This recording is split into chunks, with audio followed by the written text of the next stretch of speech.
Hi, Clint Coons here with Anderson Business Advisors, and in this session I'm going to discuss who should be the beneficiary of your land trust. You know, just the other day I saw an individual who brought me their land trust that they'd set up, and they'd done this. You know, they set it up for asset protection, which a lot of people do. So they created their land trust right here. And, you know, when you're setting up a trust, you have a trustee and a beneficiary. So you have the trustee, and they named an individual here as their trustee, which, you know, was a problem. Watch my segment on who should be your trustee. So that was an issue. I'm not going to go into it in this segment. But anyways, they had themselves as this individual here as a trustee, and then they had their limited liability company set up down here as the beneficiary of the land trust. Now I asked them, I said, why is your LLC the beneficiary of the land trust? And the answer was, well, I've done it for asset protection purposes. I want to make sure that if something happens, that is, you know, this trust is going to own a piece of property here.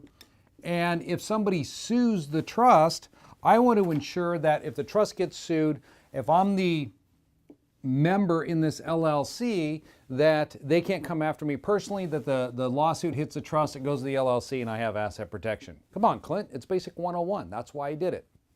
Well, I understand the rationale here, as probably you do as well. But the thing is that we missed a crucial step in setting it up this way. Because the question I asked him, as I said, who owns the property right now that you intend to put into this trust? And he said, well, I own the property. I said, well then this is where we need to change what you've done here. When you set up a land trust where you own the property, we're not going to make your LLC the initial beneficiary of that trust, okay? What we're going to do is we're going to name you as the property owner, as the initial beneficiary.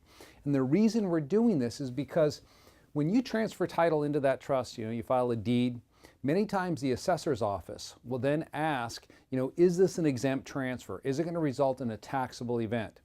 Well, if the grantor, which is the person who currently owns the property, which is you, is also not the beneficiary of the trust, then the answer is it could result in a taxable event. So you do not want to name that LLC initially as your trust beneficiary.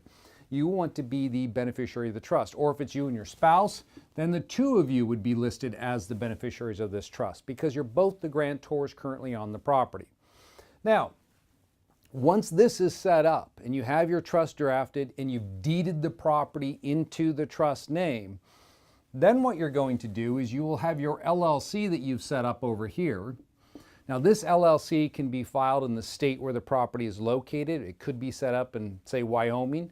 It really doesn't matter where you create this LLC because the LLC does not hold the property. The only time that's going to come into play where it's going to be important is when we're dealing with tenants. So watch the segment where I discuss what to do with tenants and land trust. That's where we're going to get into this in more detail. But for purposes of this video here, let's assume that this property here is located in Tennessee, then we'll make this a Tennessee LLC. So they're in the same state. Now what you'll do is you're the initial beneficiary of your trust. You're going to assign your interest to the limited liability company. You'll assign that over. And again, I got a segment on that you can watch as well on how to assign the interest in. So you're going to assign the interest over to your limited liability company. So you're no longer going to be listed as that beneficiary for purposes of this trust. It's going to be the LLC, and you're going to be the member in that limited liability company. So that's how it flows. So now if something happens again, we're back to that same point. They attack the trust, and then the liability flows into the LLC, and you're not going to be held personally responsible for that. So it's key that when you create these documents that you do it in an orderly fashion and that you set it up in the way in which I explained so that we don't have any loose ends out there. You give somebody an angle to come in and pierce your asset protection structure because you didn't follow the proper procedures. So when it comes to naming a beneficiary, just use these simple rules. If you're the grantor, that is, you own the property, then you're going to be the initial beneficiary of your trust. If I own property in an LLC or a corporation, well then that entity would be the initial beneficiary of that trust. So all you got to figure out is who is the owner that is your trust beneficiary. My name is Clint Coons with Anderson Business Advisors.